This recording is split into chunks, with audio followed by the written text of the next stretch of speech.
Abantu abaninzi eMonti ngoMgqibelo bashiye konke bayinxalenye yomngcelele ozikhilomitha ezintlanu ngelikhumbula ubomi buka-Uyinene Mrwetyana nawo onke amaxhoba obundlobongela obusekelwe kwisini. Lo mngcelele uqale kwisikolo eMerrifield Preparatory School, wahamba ngesitalato iBonza Bay ukuya kwisikhululo sokutha amafutha ezithuthi. Umphathi wesiseko Uyinene Mrwetyana uThobeka Msengana uthi ubundlobongela obusekelwe kwisini busaqhuba.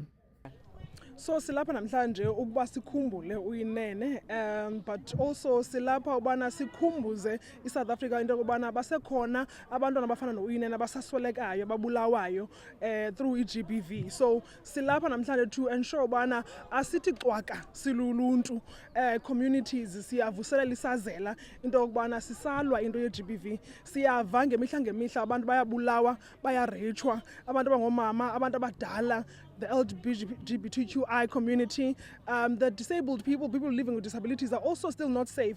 Uyinene wadlwengulwa ze wabulawa ngokungenalusini nguLuyanda Botha kwizakhiwo zeposi eKapa ngenyanga yeThupha ngo-2019.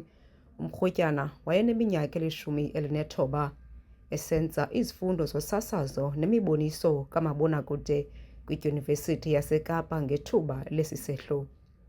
uThobeka Msengana uthi abenkonzo yesipolisa mabaqeqeshwe ngeendlela zokujongana nale ntlobo yobundlobongela. We need the government to ensure that ngabantu abanetraining, abafumene itraining, abakwazi unceda uluntu xa beyoripota ii-cases zifunyanwe zihoyakala emapoliseni. Sivile okokubana also i-justice, Department of Justice is also not equipped, to ensure into yokubana ii-cases ze-GBV zihambela phambili. Siyabiza ke ngorhulumente ubana makenze anako ukubana ii-cases sibonakala ubana kubakho iziphumo bangakhalazi abantu.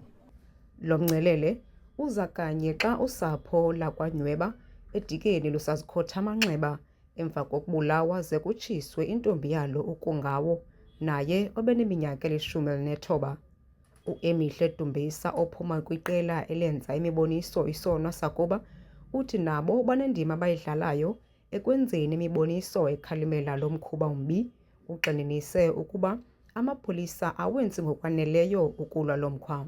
They are not doing enough because into efumanekayo kuthi ke thina silulutsha siyahlukumezeka kakhulu, asikwazi nophuma siye ezindaweni because uyayazi uba uzonyuka ubezwa ihlobo elithile. Xa uyiripota uzobuzwa into yobana ubufunda ntoni kuloo ndawo uye kuyo. So it is really up to them to notice into yobana abasiboni, they don't see all the victims.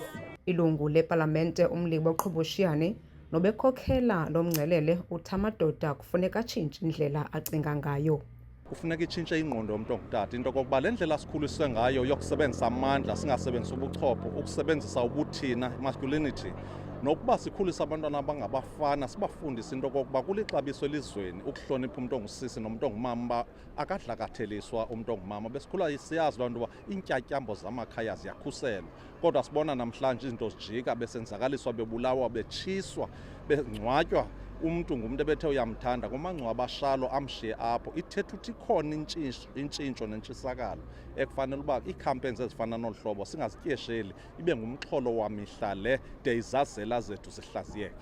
Umama kaUyinene uNomangwane Mrwetyana uthi umnqweno wakhe kukuba intombi yakhe ingakhunjulwa njengesiganeko esibi esayehlelayo kodwa ikhunjulwe njengegorhakazi. Funa uYinene akhunjulwe okokuqala njengomntwana oyintombazana,